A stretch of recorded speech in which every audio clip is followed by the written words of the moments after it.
So, considering the administration's focus on national security when they consider the budget for both this year and next year, what are your thoughts on the role of education in improving this instead of directing funding towards Homeland Security or the Defense departments? Every nation needs to be globally engaged, both for security, for economic reasons. I would add humanistic reasons as well, although I don't think that that's part of the the original intent behind the bill. Right. It's really been about national security. So how can you possibly engage with other people around the world if you don't speak other languages, understand something about their history, culture, practice, like how life operates in other parts of the world? And so I think that as we continue to be globally engaged, we need to expand our global understanding rather than, recede away from that and become isolated.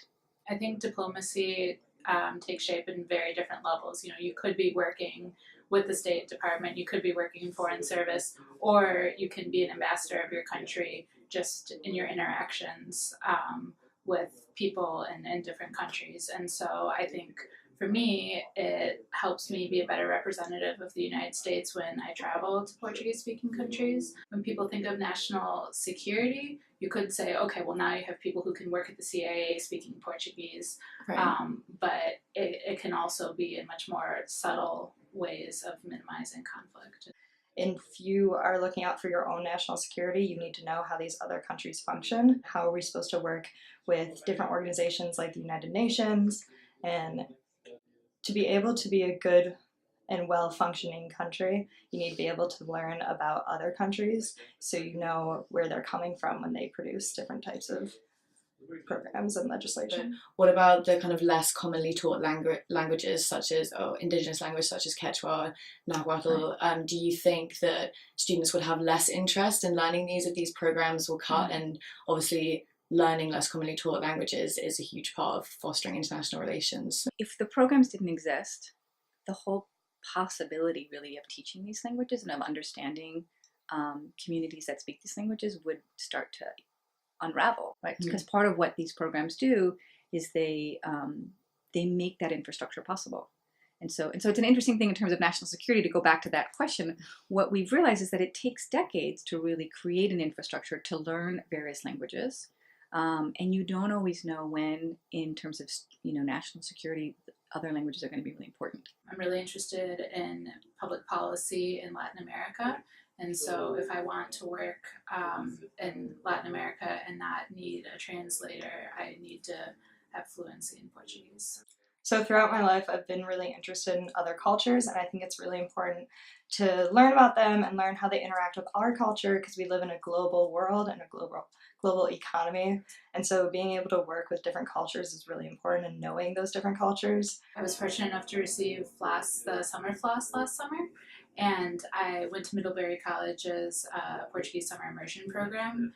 And I had never taken a formal Portuguese class before. I had just chatted with friends, tried to pick some up at a very informal level. And the 7 weeks I spent at Middlebury College allowed me to jump, I'd say easily 3 semesters into college. But I also think it will open opportunities for me to work in perhaps a non-governmental or governmental capacity in the future. This past summer, I was able to go to China for 3 weeks to learn about Chinese culture, specifically within the realm of urbanization within China, and getting to experience their culture, their food, their language. Being able to immerse yourself directly into a culture, you get to see firsthand how other people live, and it's really, really interesting to learn about those types of relationships you can build between different countries and between different people of different cultures. Do you think that there is a risk, or is a risk of these programs being eliminated from your visit or from your experience of what you now know about these programs? I mean, we do always think there's a risk, right? We're always nervous about this. There was a massive cut in the budget in 2011 under President Obama, and we haven't recovered from that. The budget has slipped quite significantly. I think the overall budget was about $125 million, and now it's $72 million. But I don't think we can take it for granted, neither this cycle or in future cycles, right? In future discussions of the budget, it seems like anytime that there's discretionary spending, there's a fight over it, even as small as this piece of discretionary funding is. It's not an entitlement program. It's not guaranteed. And so it is always going to be on the chopping block. So we have to hope that that it works, that the system works. We all believe that. But it is hard sort of in the moment to see that actually function.